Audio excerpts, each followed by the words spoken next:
ക്രൈസ്തവ വിരുദ്ധതയിൽ വിരിയിച്ചെടുക്കുന്ന അധാർമിക ആശയങ്ങൾ നവാഗതരായ ആൻഡോ ജോസ് പെരേരയും എബി ട്രീസ പോളും ചേർന്ന് സംവിധാനം ചെയ്ത് സാന്ദ്ര തോമസ് നിർമ്മിച്ച ചലച്ചിത്രമാണ് ലിറ്റിൽ ഹാർട്ട്സ്. മലയാള മാധ്യമങ്ങളും യൂട്യൂബർമാർക്കും പൊതുവെ മികച്ച സൃഷ്ടിയെന്ന് വാഴ്ത്തുമ്പോഴും the Hindu, new Indian express തുടങ്ങിയ ദേശീയ മാധ്യമങ്ങൾ പാതിവെന്ത വിഭവം എന്ന രീതിയിൽ ശരാശരിയിൽ താഴെ നിൽക്കുന്ന ഒന്നായാണ് ഈ ചലച്ചിത്രത്തെ വിശേഷിപ്പിച്ചിരിക്കുന്നത്. 3 പ്രണയങ്ങളാണ് സിനിമയുടെ കഥാതന്തു. അതിൽ ഒന്ന് ഒരു സ്വവർഗ പ്രണയവും മറ്റൊന്ന് വിവാഹിതയായ ഒരു സ്ത്രീയുമായുള്ള നായകൻ്റെ പിതാവിൻ്റെ പ്രണയവുമാണ്. മൂന്നാമത്തേതാണ് നായകനും നായികയും തമ്മിലുള്ള പ്രണയം. ആദ്യത്തെ പ്രണയത്തിന് കാതൽ എന്ന സിനിമയിലെ നായകൻ്റെ പ്രണയവുമായി ചില സാമ്യങ്ങളുമുണ്ട്. സ്വവർഗ പ്രണയം സിനിമയിൽ പ്രമേയമാക്കുന്നത് ആവിഷ്കാര സ്വാതന്ത്ര്യമായി വ്യാഖ്യാനിക്കാം. എന്നാൽ എന്തിന് പള്ളിയിൽ പോകുന്ന കുടുംബ പ്രാർത്ഥനയുള്ള ക്രൈസ്തവ കുടുംബങ്ങളുടെ പശ്ചാത്തലത്തെ ഇത്തരമൊരു പ്രണയത്തിന് പശ്ചാത്തലമായി പ്രത്യേകം തിരഞ്ഞെടുക്കണം എന്ന ചോദ്യം പ്രസക്തമാണ്. സ്വവർഗ വിവാഹം, സ്വവർഗാനുരാഗം തുടങ്ങിയവയെ അവയുടെ അസാധാരണത്തിൻ്റെ പേരിൽ ശക്തമായി എതിർക്കുന്നത് ക്രൈസ്തവ സമൂഹമാണ്. ഇതിൽ ഉൾപ്പെട്ടിരിക്കുന്ന വ്യക്തികൾക്ക് മാനുഷികമായ പരിഗണന നൽകണമെന്ന് സഭ ആവശ്യപ്പെടുമ്പോഴും ഇത്തരം പ്രകൃതി വിരുദ്ധ പ്രവണതകളെ സഭ അംഗീകരിക്കുന്നില്ല എന്നത് വ്യക്തമാണ്.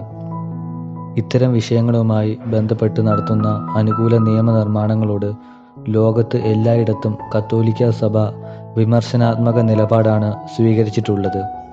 അതിന് കത്തോലിക്ക സഭയ്ക്കും ക്രൈസ്തവ സമൂഹങ്ങൾക്കും വ്യക്തമായ കാരണങ്ങളുമുണ്ട്. ഈ സിനിമയിൽ വിദേശിയായ ഒരു യുവാവിനെ ജീവിത പങ്കാളിയായി തിരഞ്ഞെടുക്കുന്ന ഷാരോൺ എന്ന കഥാപാത്രം ഒരു തികഞ്ഞ ക്രൈസ്തവ പശ്ചാത്തലത്തിൽ ജനിച്ചു വളർന്നവനാണ്. അവൻ്റെ താല്പര്യത്തെ സർവാത്മന അംഗീകരിക്കുന്ന നായികയായ സഹോദരിയുടെ നിലപാടുകളും സിനിമയുടെ ഭാഗമാണ്. വിഭാര്യനായ തൻ്റെ പിതാവും ഒരു മകൾ മാത്രമുള്ള വിവാഹിതയായ സ്ത്രീയുമായുള്ള ബന്ധത്തെ പ്രോത്സാഹിപ്പിച്ച് കൂടെ നിൽക്കുന്നയാളാണ് നായകനായ സിബിച്ചൻ. ഭാര്യയിലും മകളിൽ നിന്നും അകന്നു ജീവിക്കുന്ന അവരുടെ ഭർത്താവ് ഒടുവിൽ തിരിച്ചെത്തുന്നുണ്ടെങ്കിലും അയാളെ കാര്യം പറഞ്ഞു മനസ്സിലാക്കി തിരിച്ചയച്ച് സിബിച്ചൻ ആ വിവാഹത്തിന് കളമൊരുക്കുന്നു. ഇത്തരമുള്ള അസാധാരണ പ്രണയങ്ങൾ കഥയുടെ പ്രധാന ഭാഗങ്ങൾ ആയിരിക്കുന്നതോടൊപ്പം മറ്റു ചില ഘടകങ്ങളും ശ്രദ്ധേയമാണ്.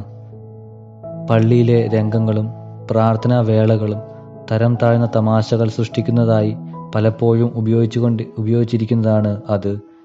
ക്രൈസ്തവ വിശ്വാസത്തെയും പ്രാർത്ഥനകളെയും ആചാരങ്ങളെയും അനാദരവോടെ സിനിമയുടെ വിവിധ സന്ദർഭങ്ങളിൽ ഉപയോഗിച്ചിരിക്കുന്നു. ഇത്തരത്തിൽ അടിസ്ഥാനരഹിതമായതും യാഥാർത്ഥ്യവുമായി ബന്ധമില്ലാത്തതുമായ അവതരണങ്ങൾ ഈ ചലച്ചിത്രം കാഴ്ചക്കാർക്ക് സമ്മാനിക്കുന്നുണ്ട്. വികലമായ ആശയങ്ങളും തരം താഴ്ന്ന കോമഡികളും അവതരിപ്പിക്കാൻ ക്രൈസ്തവ പശ്ചാത്തലം സുരക്ഷിതമാണ് എന്നതായിരിക്കാം ചലച്ചിത്ര രചയിതാക്കളും നിർമ്മാതാക്കളെയും പതിവായി അത് തന്നെ തിരഞ്ഞെടുക്കാൻ പ്രേരിപ്പിക്കുന്നത്. ഒരു വലിയ വിഭാഗം മനുഷ്യരെയും അവരുടെ വിശ്വാസങ്ങളെയും ആചാരങ്ങളെയും ഇത്തരത്തിൽ തരം താഴ്ത്തി അവതരിപ്പിക്കുന്ന ശൈലി അനാരോഗ്യകരവും അംഗീകരിക്കാനാവാത്തതുമാണ്. പൊതുസമൂഹത്തിനു മുമ്പിൽ ക്രൈസ്തവ വിശ്വാസത്തെയും ജീവിതത്തെയും കുറിച്ച് തെറ്റായ ധാരണകൾ രൂപപ്പെടുത്താൻ ചിലർ സിനിമ എന്ന മാധ്യമത്തിലൂടെ നിരന്തരം ശ്രമിക്കുന്നത് തികച്ചും പ്രതിഷേധാർഹമാണ്. ഇത്തരം നീക്കങ്ങളിൽ നിന്ന് ചലച്ചിത്ര പ്രവർത്തകർ വിട്ടുനിൽക്കുകയും ഇത്തരം സിനിമകളെ കേരളത്തിൽ മതേതര സമൂഹം നിരുത്സാഹപ്പെടുത്തുകയും വേണം.